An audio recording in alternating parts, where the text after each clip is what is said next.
Hey everyone, in today's video, I will show you how to watch YouTube or any streaming service on your car's multimedia system. But please note that it's recommended to use it only when the car is parked. Remember, safety first. Alright, let's begin with the tutorial. In this video, we will be using an app called CarTube, designed specifically for YouTube videos, but it will also work with other apps. As you can see, here is the app.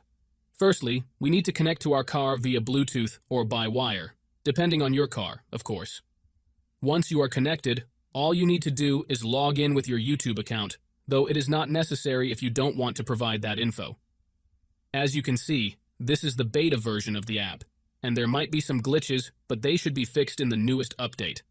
Now, this also works on the newest iOS versions. Just take a look, and you can clearly see that my iOS is up to date.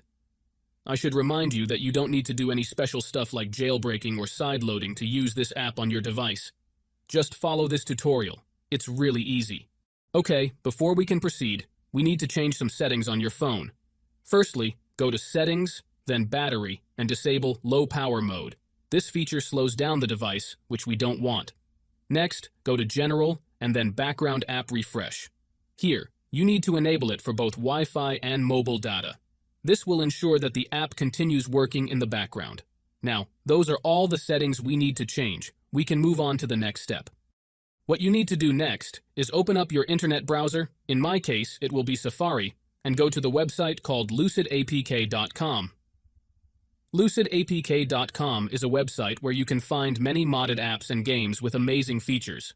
Once you are on the website, search for CarTube and click on it. Here you will see some information about the app. To start the download, click on the blue download button and wait some time for the installation to finish. However, there is one more step that you need to complete before you can finish the installation.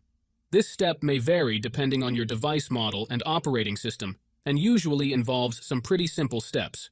Don't worry, this step is very easy and quick, and there will be a video tutorial on how to complete it.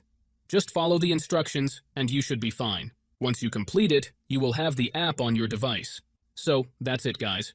If you enjoyed this video, make sure to leave a comment, like, and subscribe. Thanks for watching, and see you next time.